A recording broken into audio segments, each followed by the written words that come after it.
In a lot of ways, Dr. Muhammad encapsulated the refrain from the Black National Anthem, "Sing a song full of the faith that the dark past has taught us." And indeed, using history as an instructive tool, he has really set the basis for today's topic. Long time here. In addition, the second part of that refrain, "Sing a song full of the hope that the present has brought us." Dr. Thompson, Dr. Gilmore both made presentations that encapsulated what we have to contend with today. The idea that choices have put us in the position that we are when it comes to community policing. And so I think it's appropriate that we will now move into our panel discussion, which will look at community policing here in the city of Newark. First, I would like to introduce MARCIA Brown, who is the Vice Chancellor for External and Governmental Relations at Newark. She's the moderator of this panel, who herself has a long history of activism in the city of Newark.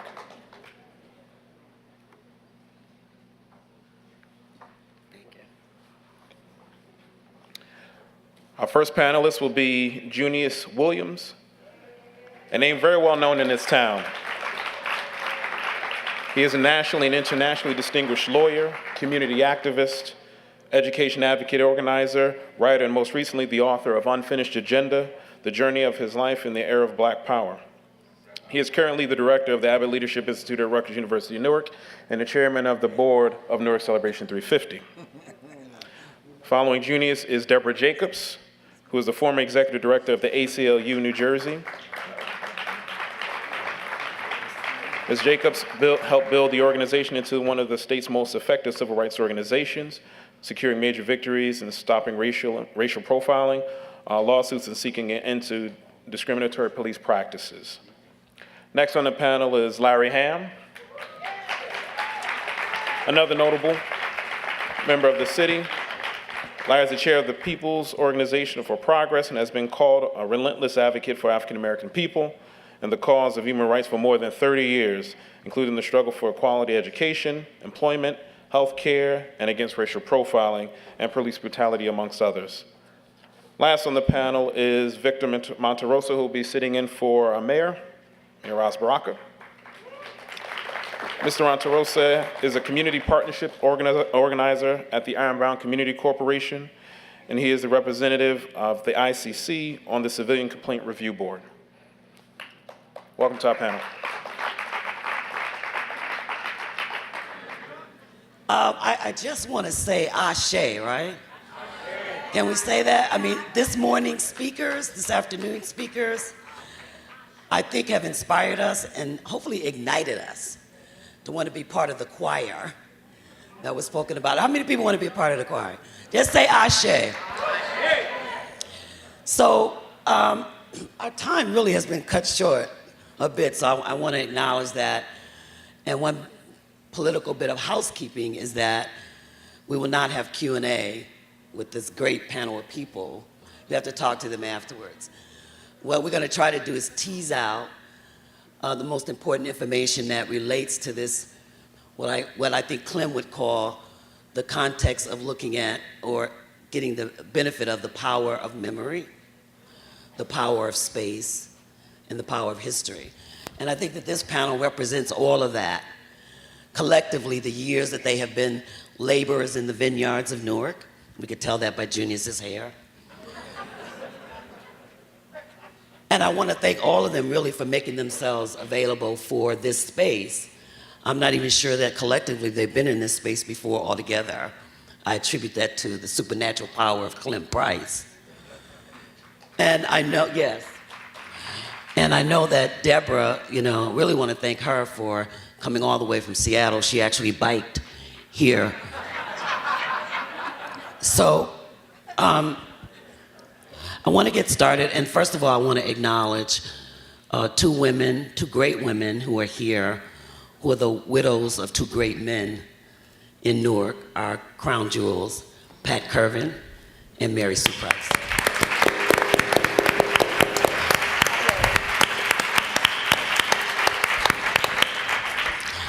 So, welcome to Clem's Place, symbolically, anyway, because we will have a Clem's Place coming online, thanks to Dr. Cantor, very, very soon. So, stay tuned. I want to start off with a question. You know, I've listening to the speakers this morning and reflecting on something that Ta-Nehisi Coates has said about the insecurity of black bodies, that black bodies just have no security in this country historically. And I've been in many ways unable to breathe in this season. And I mean that almost literally. I was telling my friend this morning as we were coming down and thinking about Laquan McDonald shot 16 times while laying on the ground. I just literally could not breathe. But because you come here with a historical knowledge and a practitioner's lens, in Newark, I'd like to know whether what we've heard this morning has an impact or a meaning here in Newark, where we have black mayors, we have black police officers. I mean, what really does policing and police reform mean in a city like this? And as you think about how you're going to respond to that question, I want you to think about it in the context of what my friend Mark Kraftsevich calls the long march toward justice here in Newark, because some of you have been involved in a campaign for police reform, and we'll talk about that in a minute. But starting off, why do we need to talk about police reform for Newark? We don't have a Tamir Rice here. We don't have a Laquan McDonald here, or do we? Yes. Let's talk about it. Yes, we do. Okay, speak on it. We, first of all, I want to thank Dr. Khalil Muhammad for that excellent, excellent presentation today. And of course, I'm biased. But we must remember the names of Tamir Rice and John Crawford and Laquan McDonald and Rakia Boyd and Eric Garner and so many others. But we have our Eric Garners, and we have our Rakia Boyds, and we have our Laquan McDonalds. In Irvington, New Jersey, police shot and killed Abdul Kamal. All he had in his hand was a cell phone. They shot him 15 times. They hit him 10 times. He was unarmed. In Lyndhurst, New Jersey, the police and state police killed Kashad Ashford. Now, Kashad Ashford was in a stolen car, but the car was disabled and he was unconscious. They shot him 4 times in the head. Many of you have seen the video of Jerome Reed getting out of a police vehicle in Bridgeton, New Jersey, with his hands raised. He didn't have a weapon. They shot him at point-blank range and killed him dead. In Trenton, New Jersey, 14-year-old Radaz Hearns, running away from the police, like Walter Scott, in South Carolina, shot at 7 times, hit 4 times in the back. And his crime was that he survived the shooting, and so they charged him with offenses. New Jersey has a long history of police brutality. And I think that the greatest determinant against police repression and terror and murder and abuse of our constitutional rights is an organized and mobilized community. That is the greatest deterrent against police brutality. And I just want to say this before I say anything else. The question really is, in this great room in which we sit, named in this great center named after Paul Robeson, one of the greatest human rights champions we've ever produced, the question is, what are we going to do after we leave here today? Is this merely going to be an academic exercise, or are the 400 people who are gathered in this room going to involve themselves in the fight against police brutality, murder, and repression? That's the real question. Now, we have something on Mondays. Every Monday, we are gathered in front of the federal building at 970 Broad Street in Newark, New Jersey, because we're calling upon the U.S. Attorney Paul Fishman. In every one of these cases, grand juries fail to indict the police officers.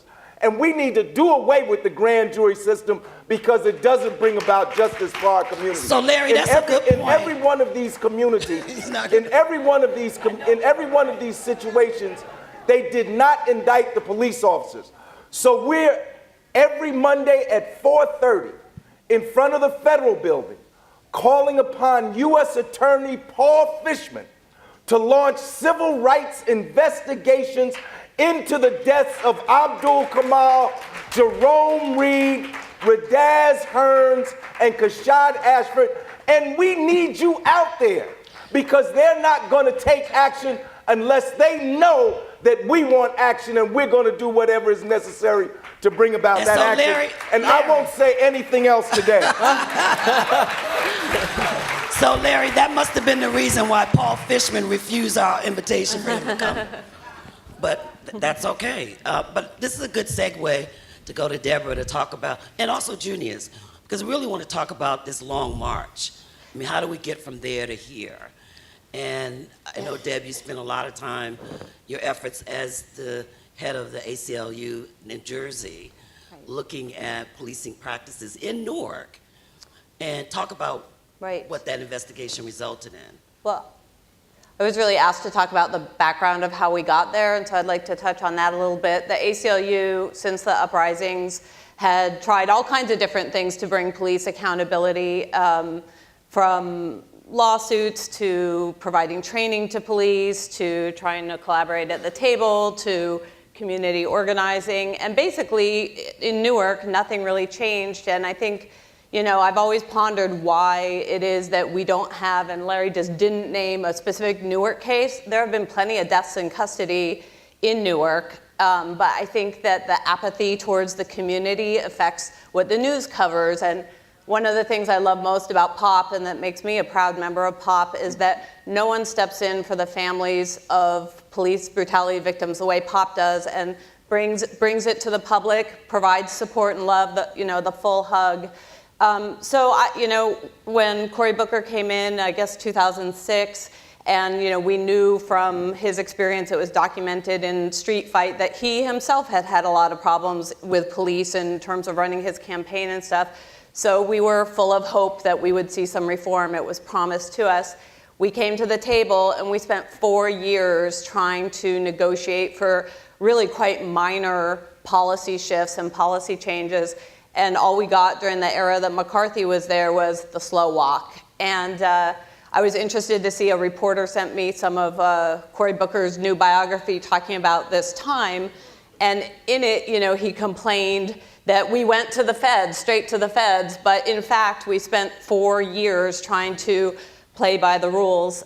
So ultimately, with no big name cases, but a lot of the small crime attacks, the stop and frisk, all that, we hired an attorney who spent 8 months documenting every single publicly available incident of police misconduct that we could scrounge up. There's not a lot accessible, in fact, so we had to look at lawsuits, at internal affairs complaints, anything we could get our hands on. Ultimately, we found over a 2.5-year study period more than 400 different police misconduct complaints that had resulted, some of them, in millions of dollars paid by the taxpayers of Newark. I just want to say, one little thing we should be looking for is that the insurance companies that insure cities like, any city, they should not pay out police misconduct complaints. It should be paid so that the city officials feel it. But we documented it. We made a petition to the DOJ. We sent it along. That was in 2010. About 9 months later, they came in to do an investigation. About 3 days later, Gary McCarthy headed for Chicago. And Good thing, right? Not for Chicago. Tough on Chicago. But so now, then after the DOJ came in and announced that they would be investigating it, that was another long period of time that went by, and now I believe it's in negotiations for a consent decree. Let's not kid ourselves that DOJ consent decree is going to, change the policing. There are, much bigger picture things we need to think about do we want guardians or do we want warriors?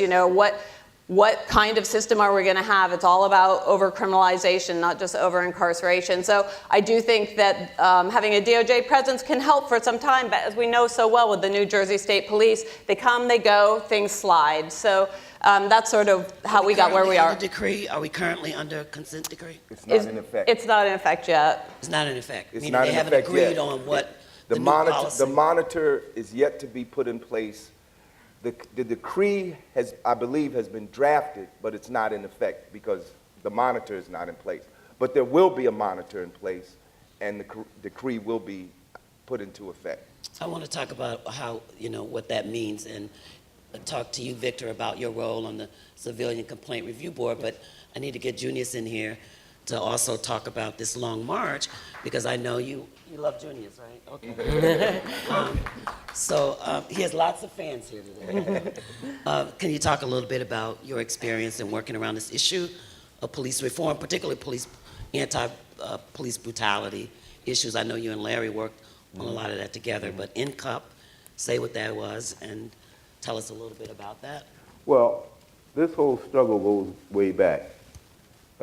I know about the time that I came to Newark, there was a struggle within the whole community because of the killing of a man named Lester Long.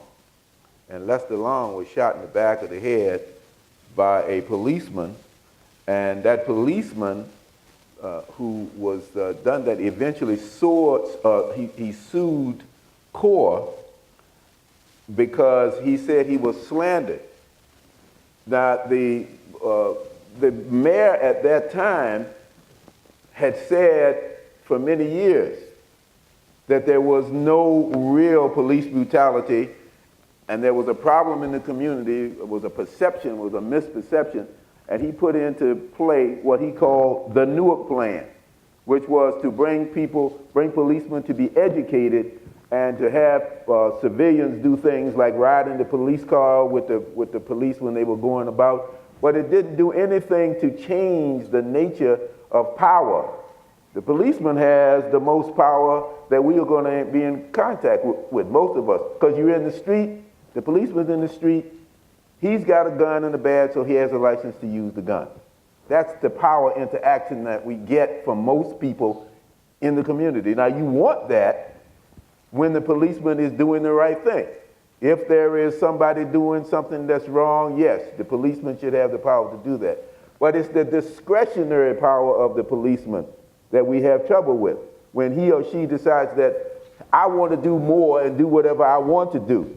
So at that particular time, there was nothing done to curb that inordinate power that the police officers had. And at that time, I can't say policemen because I don't think there were any police women at that particular time. I'm talking about in the 1960s. So inevitably, what that led to was the 1967 rebellion. I don't want to talk about that too much in detail, but you can see how that could slide into that. We have a program coming up. Maybe you got this flyer out there on the table. It's the University, Rutgers University, in conjunction with Newark 350, is going to be talking about the 67 rebellion, power and politics before and after in September. And those are the key words, power and politics. Right. When Gibson came into office, it was 3 years after the rebellion. And so the whole relationship with the police had changed because the policemen were really obviously involved in what happened during that particular time. I'll give you a little hint. Of the 28 people who were killed in the rebellion, all of them were killed by the police. National police, I'm sorry, State police. the state police, National the Guard. National Guard, or the city police. So people were on guard. There was a heightened level of consciousness. And I think that's what the previous two speakers were talking about. If people are not aware and aroused by this, there will be no countervailing power. But I am happy to say that with Ras Baraka, he's the first one, the first mayor in the last 50 years to say say, we're going to try to countervail some of that power with a review board. It's not perfect. Yeah, give them a hand. I think that's good. We obviously didn't get it with Amnesia. We didn't get it with Gibson. We didn't get it with Booker. We didn't get it with Sharp James. It's time to have some way that the citizens can have a separate eyes and ears on what the police are doing. Because unless that happens, and of course we got our cameras these days, that has always helped as well, but until that happens, policemen will think they can do anything they want and get away with it. That era has to change. Can you just hold that for Yeah, me? Because I want to get Victor in to talk about why the Civilian Review Board represents a step toward transparency and accountability, as Junius is alluding to. And what is it doing? Okay. First of all, Can't hear you. Is his mic? is this on? There we go. Yeah, you got it. First of all, in terms of the CCRB, this is not just a CCRB that's been created out of nowhere. It's something that is there have been a lot of professionals examining what works and what doesn't work in other cities. The Civilian Complaint Review Board ordinance that is currently been proposed and that is up to, and everybody, this is a call to action for everyone who is sitting down right now. On March 2nd, that would be the first reading. It was already passed on communications, which means it goes to first reading. Then after that second reading, we can have a CCRB in about a month. But it requires people to get out, to let your council people know, to let the mayor know that you're in support of it, and he's very much in support of it. But what makes it unique, this includes community organizations. Longtime community organizations get to pick nominees to be on the board. I'm one of those people. I'm very fortunate that Ironbound Community Corporation considered me a good nominee. But the other folks who are also on the board, it's not only them. Luckily through POP, through ACLU, there is the Newark Communities for Accountable Policing Group, which is also being backed up. I wouldn't say that they're directly connected to the CCRB, but they definitely recognize the need. So what I see in this formation is that it's not the state coming to, or the government coming to say, hey, we think that this is a great idea. This is an effort of a lot of people in the community who have all different types of ideas, have different kinds of knowledge of what happens in every ward, which is actually the reason why I asked to be a part of it. Someone mentioned to me, what about all the undocumented immigrants or non-English speakers in the Ironbound? What are their interactions with the police like? And I don't know everyone, but I know of several that are very shocking and unnecessary. Currently, it was mentioned that I'm an organizer for ICC at the moment. That's incorrect. I was for a long time, but I am currently a staff attorney at Covenant House, New Jersey, right down the street. And the youth come in on a regular basis with the inability to either report crime or coming to complain that they were beat up, that they were roughed up. I've watched my kids get thrown into cars and against cars. And it's, how can we not want this type of review? I feel very positive about this, not only because I'm on it, but because this is what Newark is working toward, to putting all these folks together, people who have been here, who know what's going on, and are trying to not only reform the police, but make it something that's actually going to protect us much more. Thank you for that, because I think that's a good segue to what Larry Yeah, wants to. I just wanted to go back a little bit on the Police Review Board, say the demand for the Police Review Board is over half a century old in this city, and that one of the greatest champions who made the demand for a Police Review Board was Amiri Baraka when he was the head of the Committee for Unified Newark in this town. And Junius mentioned the fact the police have been out of control in Newark for decades. I mean, from the point, see, we got to understand, modern police forces as we know them today are based on groups of armed men that were formed during the slave patrol. Modern police forces evolved out of slavery and the patrol groups, the guards, the militias that were set up. But I just want to say quickly, Junius mentioned that most of the people, all of the people, as a matter of fact, that were shot, because at the time in 1967, when the rebellion broke out, they said it was snipers that killed the people. But then when they did the autopsies, they found the bullets came from the guns of the state police, the local police, and the National Guard. A fellow named Ron Parambo wrote a book called No Cause for Indictment. Nobody went to jail for killing those people. No one was ever indicted. I don't even think there was a grand jury that was convened. And then these cases go on and on and on. I want to give props to Deborah Jacobs. Yes. Because Deborah Jacobs and the ACLU played a major role in bringing about the Police Review Board and partnering with the People's Organization for Progress and helping to start the process that resulted in the Police Review Board. We had a lot of cases in Newark. Michael Newkirk shot to death by Officer Ruane, who is now a captain on the Newark Police Force and involved in other police brutality cases. Shaquan Nance that was shot and killed on Irvin Turner Boulevard. Warren Lee that was strangled to death like Eric Garner down there on Vanderpool and Sherman. Rashid Fuquan Moore, who was sitting in his car stuck in a snowbank, shot to death by Newark police. Tasha Mays out of Hill Manor on Martin Luther King Boulevard. Before Amadou Diallo, they shot so many times in the vehicle, they couldn't count the number of shots. Right up there on Elizabeth Avenue, just before you go into Hillside. So we were bringing all these cases to ACLU. The ACLU was like, well, we really can't handle all these cases. So it was ACLU under Deborah Jacobs' leadership that petitioned the Justice Department to come in and investigate Newark. And we held several hearings together, and people came about and made their complaints. Justice Department was investigating for several years, and what did they come up with? They found that 85% of the stop and frisk were unconstitutional, that people were being stopped for no reason at all. They found rampant racial discrimination because most of the people being stopped were black.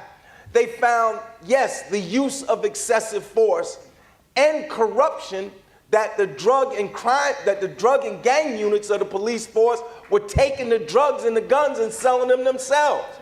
And so they called for a federal takeover, federal monitor, and consent decree. And then it just so happens Ras Baraka gets elected, and instead of running away from it like other mayors did, I won't mention no names, but when Strawberry Daniels got killed up there on Chadwick and Clinton Avenue, Ras Baraka, then a leader of a group called Black Nia Force, marched down on City Hall with 500 people. Police Review Board almost came into existence then, but it was sabotaged and it didn't happen.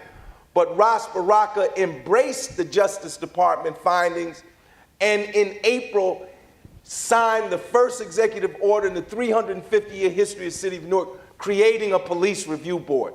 So I just tell that story so that you understand this came about through struggle.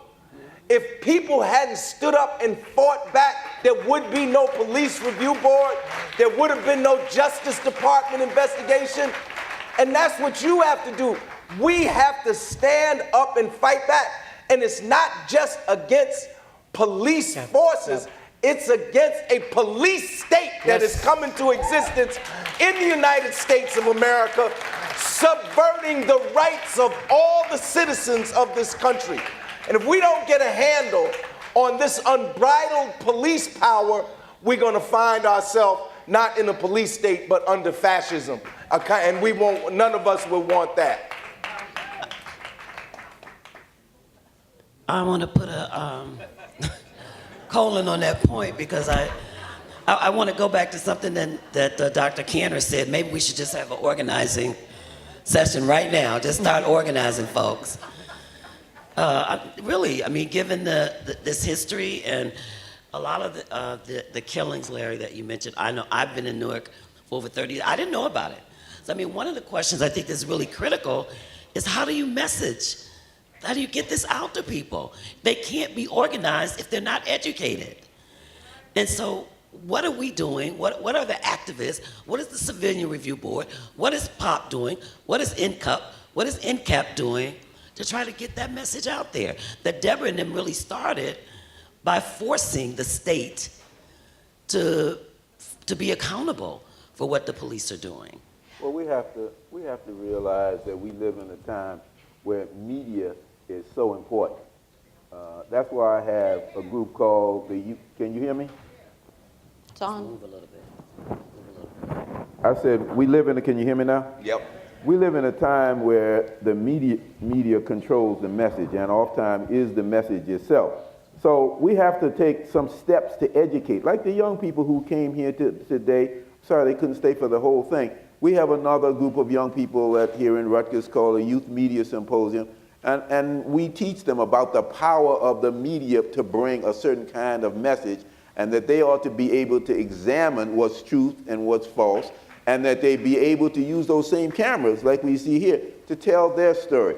So that's the long-term prescription, to teach young people, because let's face it, we're not going to be here all the time. I know I'm preaching to the choir right here. Larry and I have been on this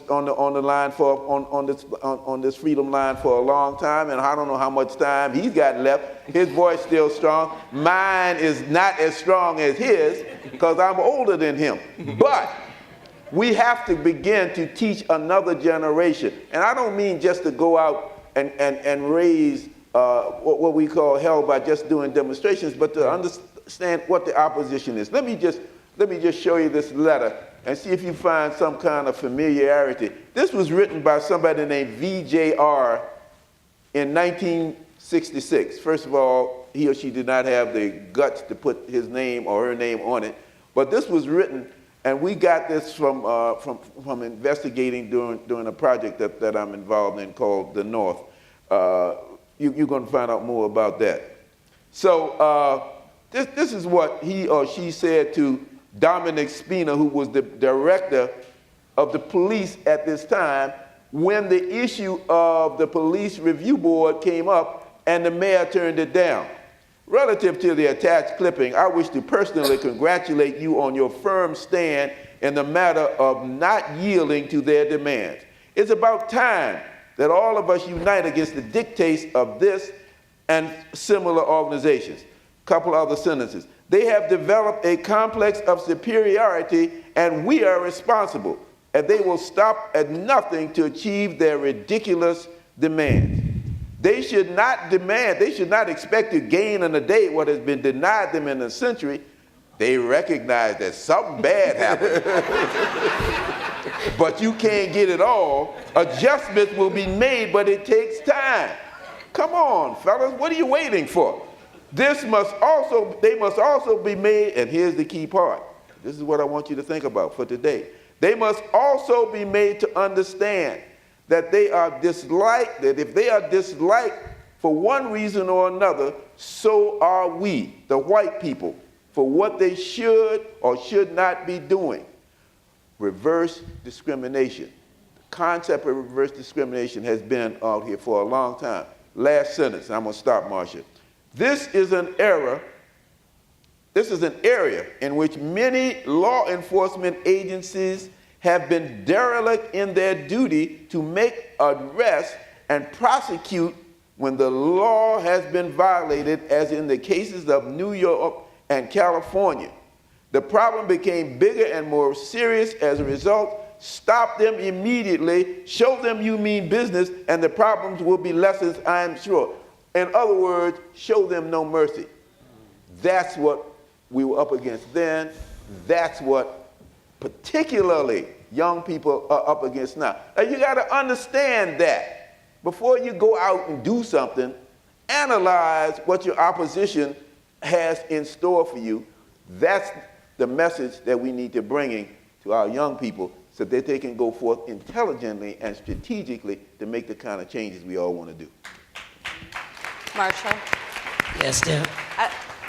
I'd like to talk about the issue of how to get the word out. And first you have to kind of answer, do you want to get the word out to the people who care or the people who don't care? I think with the people who care, it's a little bit easier. So talking about the people who don't care, I've spent the last 2 years in St. Louis. I'm a member of the Don't Shoot Coalition, which is sort of the grass tops coalition doing advocacy around Ferguson. And I'll tell you how we're getting the message out, and that's on the backs of the young people who are risking their lives and bringing their bodies forth to create disruption, highway shutdowns, all kinds of amazing creative protests. And for anyone looking on a frustrated day for inspiration, I invite you to look at the young people in Ferguson who are doing this work. Something's changed in them. They're not going back. And they are the reason everyone who's a paper pusher or a bureaucrat or an ACLU person or whatever, everybody else is able to push forward policy because of their lives risk-taking. And another thing that's so amazing and wonderful about it, one of the slides I think you had a lot of LGBT youth doing it, and the fact that there's a lot of gay leaders in the Black Lives Matters has made it an intersectional movement, and the power of that is beyond everything else we've done, because we are in silos on the left, and if we follow these 20-something-year-olds lead and these 16-year-old somethings, then we're going to change the world. But let's not be mistaken that it's their lives that are making that possible, their bodies. I think also in terms of when you were saying the marketing, I think the media markets its own way, just as Dr. Williams was saying. But we have to think about our own marketing, right? And I think in a place like here in Rutgers, or so many places that provide excellent education about efforts at liberation, I feel, at least in my lifetime, I don't hear that much anymore. I never have heard in my lifetime from my peers the idea that we still live in a third world, that we're a third world colony. And those ideas have helped me very much in my organizing. Understand that what we're doing as organizers, when we're moving parts, we're not moving parts of the state. We can be outside of it. And I think that that's a lot of what has to happen here. As was said in both the presentation by Dr. Muhammad and in comments here, we live in a world that was placed on us, a government that was placed on us through colonialism, through monarchies with hierarchies. There is no idea of egalitarianism or equality in our system. So each one of us here who have that in our hearts, who understand that that's what the world should be, or desire for it to be like that, who are tired of this happening over and over again, let's do the paradigm shift.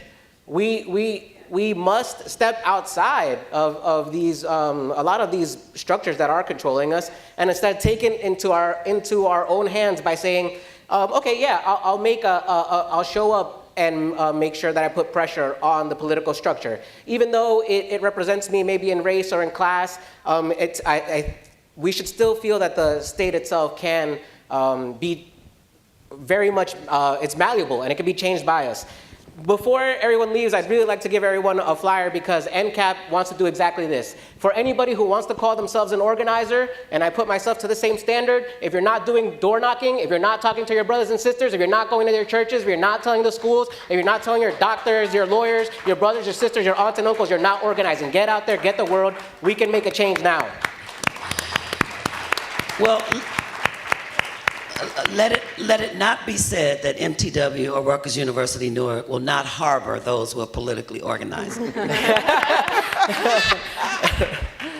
I just want to add something real quick, and that is, we have to change our attitude. Now, I'm not talking to the people who are activists now. I'm talking to the people who ain't been to a protest in the last 12 months. I have heard so often, and maybe not from the people in this room, but from people in our community, that protesting don't make a difference. And there's even a section of the activists, if I say we need to protest police brutality, somebody said, well, we need to start a business. Why can't it be both? Why are we juxtaposing one against the other? Because they both work together. It's not an either-or proposition. But the fact of the matter is, we wouldn't be sitting in this room if people hadn't kicked the doors of this university open to let black people in. Over and over again, over and over again. Too many of us, people in our community, put down protesting walked by the protest. Now, I'm talking about what I know. I'm not talking about what I read. I was out there Monday. And some of y'all probably rode right by me and said, there go Larry. That's true. We got to change that. I'm telling you, it's like the walls of Jericho. If just a few thousand of us would stand up together, the walls would come tumbling down. Their power is in part based on our apathy, and more than apathy, our complicity. Because some of us know better. Some of us know the whole story of the civil rights struggle, but we won't get out on a picket line. So Larry, your comments remind me of two people. One that Dr. Gilmore mentioned earlier, and I'm so sorry I missed the answer to this question about who is this person. This is Amilcar Cabral, who's been one of my mentors for many years. And he said, and I'm paraphrasing, that if one generation fails to fulfill its mission, it leaves it for the next. So I want us to say, what is the mission that we've bequeathed to the young people that we talked about today on the question of policing and police reform? Well, we got to get them ready. My answer to what Larry just said is, yes, I agree. We got to get out there. But we got to get out there with a new army, a new nonviolent army. Now, and this goes back to what Brother Muhammad was saying. Remember that argument he was pointed out that it's your fault that you're in the condition that you're in? It's you because you don't have what it takes? A lot of our people feel that. It's not like it's been imposed in a vacuum. It's been sucked in. Now, and I especially see it with the young people that I'm working with, and that's what we're trying to do. We're trying to say, you are somebody. You can get up and say what's on your mind, and what you have to say is important. Now, until you get our people to say that, we're not going to have those large armies that we used to have. Now, it's not only today's generation. You see, this thing's been going on for so long. That's why what Khalil had to say was very important. What our charge today is to make these generations that have been with us since the civil rights movement, since the days of the long march from Selma to Montgomery, I was on it, since the days of Martin Luther King, since the days of going to Chicago into the projects and challenging the racists with it. All of that because thousands of people had liberated their minds to believe that they can do it. So our charge today is to get a whole new generation ready and believing that they don't have to be brutalized by the police, and more important, that they shouldn't be brutalized by the police, or the landlord who takes money who's not supposed to have it, or by the school district that doesn't look out for their interests. You see, we got to prepare a whole new generation, then we'll have those big protests that we need to have. And we got the last 5 minutes to talk about truth and reconciliation. So I want to ask two things and have everybody respond to it. The first is, this is the 350th anniversary of the city of Newark. That's a big thing. And looking at this whole struggle for social justice longitudinally really requires us to be as reflective as our speakers have asked us to be based on the information they've presented. And I want to read a statement that, this is also, next year will also be the 50th anniversary of the Newark Rebellion. So I want to read a statement that Bob Curvin said. He said that the Newark Rebellion was one of the most traumatic and painful things in my life. The destruction of human life that I saw in those very short days I will never get over. And I want to ask you guys, given that this is the 350th, given the 50th next year, what is it that we need to be celebrating, and how do we put things in perspective with respect to the struggle for social justice given these anniversaries? What should we be saying? What should you as leaders be saying to people? What should you be arguing for in terms of celebrating, but also in terms of commemorating. And what does that look like now? 350 years later, what does that look like? What will next year look like for us? And the second one is with a mayor like Ras Baraka, who comes from the left, who comes from a history of political activism, who is clearly seeing that his responsibility is as a leader for people, for real people, not bricks, as he said one night. We're not Brick City, we're not bricks. We're human beings who hurt and who feel, and we need to take responsibility for that. If you all were his deep bench, what piece of advice would you give him? So what should we be commemorating given those anniversaries?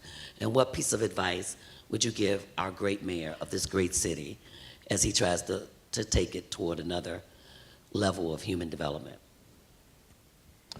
Well, as chairman of the Newark Committee for celebrating 350 years, let me just tell you about some of the things we're going to be doing along that line. We talked to the superintendent of schools, and we convinced him that you need to have a curriculum based on Newark.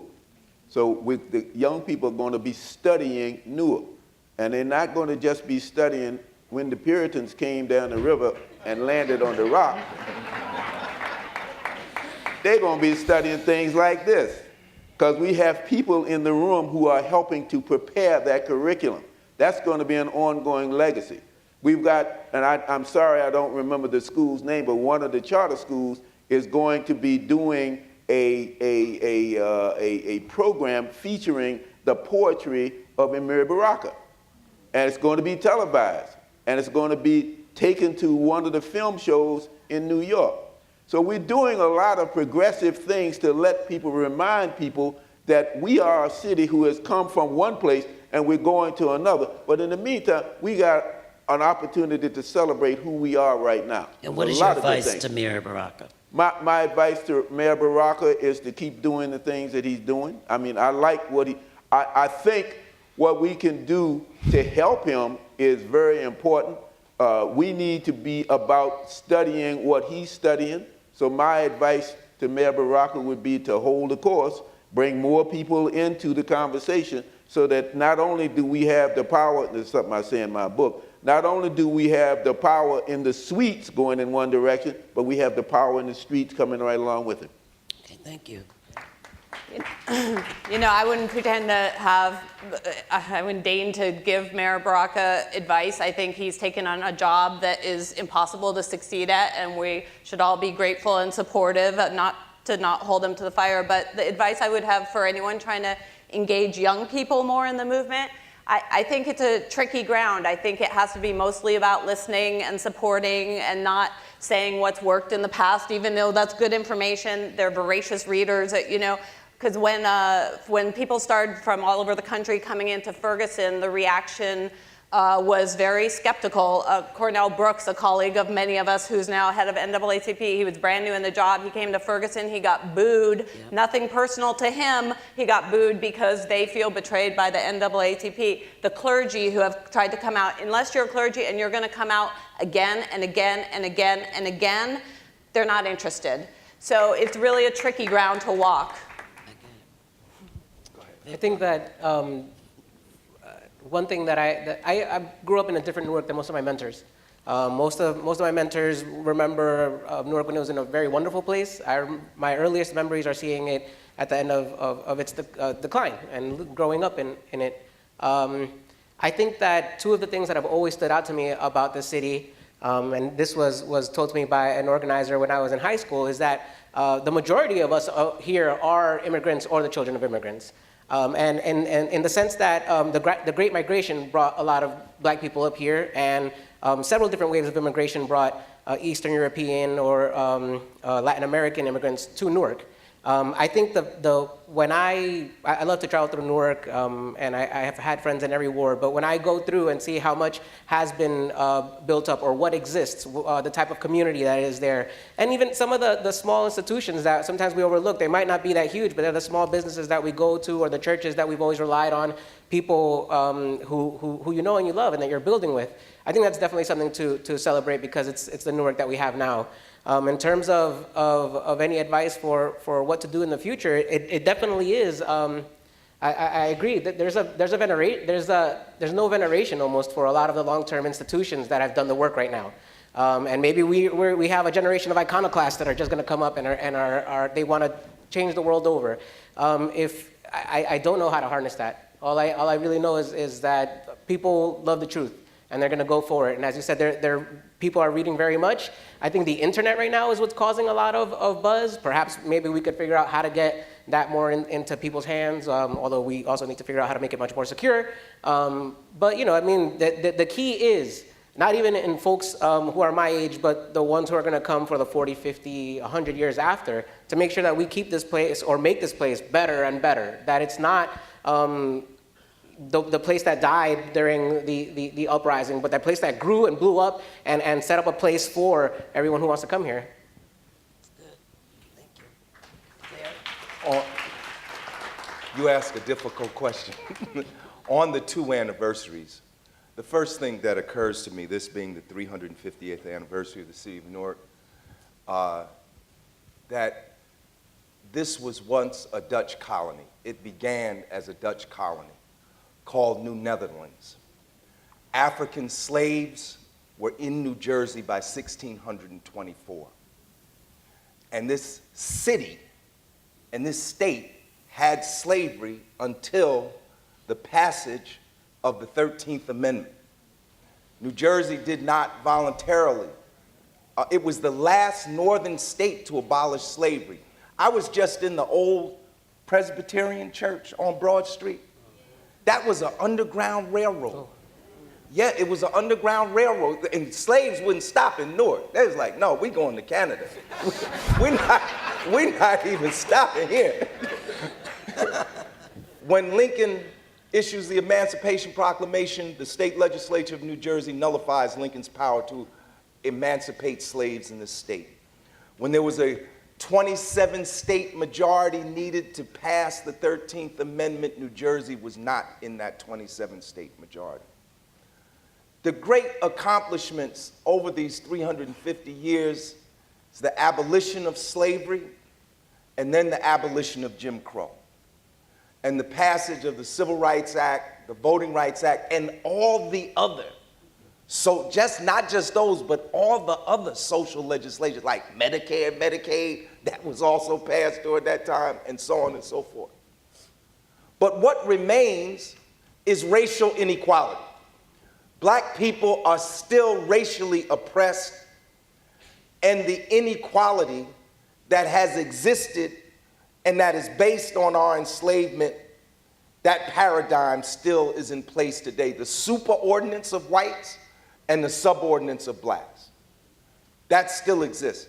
I think Bernie Sanders is right on part of the problem in terms of identifying the economic underpinnings of inequality. But just looking at the experience of the then socialist countries and the social democratic countries of Sweden and Denmark, which have the highest standard of living in the world, they still have racial and ethnic problems. Changing the economic system does not in and of itself bring about racial equality. There has to be a dual kind of struggle. Just fighting for racial equality is not enough. Just fighting for economic equality is not enough. We have to fight for both of those things together. And the patriarchy too. Right. Just saying. And what? And what? Patriarchy. Right. Right. In the patriarchy. Thank you for that, Deb. Yeah. And on the 50th anniversary of the rebellion, I was in Newark. I grew up in Newark. I'm a product of Newark Public Schools. I was living on 12th Street when the rebellion broke out on July of 1967. And I didn't come from a political family. My people never talked about politics. My father died when I was 4. My mother was a seamstress. When my father died, we went to live with my grandparents. My grandfather was what they call a boiler man. He ran the big furnaces in a paper company in Bloomfield, New Jersey. Never talked about politics. But it was the rebellion that forced a discussion about race and racial inequality, because you couldn't escape it. And so we've made some progress in Newark. We abolished apartheid. This was an apartheid city. We had a majority black population, an all-white political structure. That's what we achieved. But now the struggle is to change the material condition of the people. The poor housing, the astronomical rates of unemployment, the substandard education, the substandard healthcare. These are the things that have to be corrected. If I was going to ask Mayor Barack anything, I would tell him to be as radical as possible. To be as radical as possible. Don't take no dimes. He's already called for an urban Marshall Plan, which is something that the Urban League has been calling for 50 years. I believe in it. How many people know the city subway in Newark? Do you know that that was a WPA project? You know what the WPA was? When this country had millions of people unemployed, they had a New Deal. And the New Deal put 11 million people back to work in 36 months. What is now the city subway was a canal. They drained that canal. They laid the tracks. That subway started running in 1938 and is still running today. We need a national infrastructure construction and rehabilitation program to put people back to work with jobs at a living wage. We need radical reform. Thank you. Thank you. Thank you, Larry.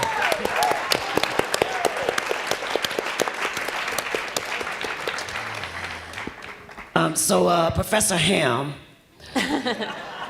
will be teaching in the African and African American Studies Department very soon. I wish.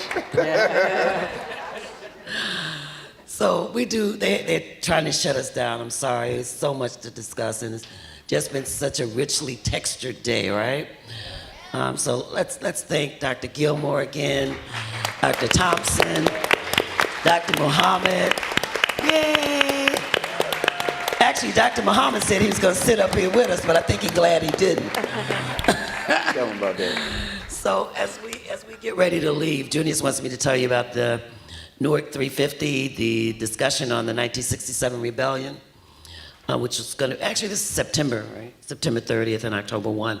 So we will be getting that information out because we're trying to really message better. We really need to message better in our city.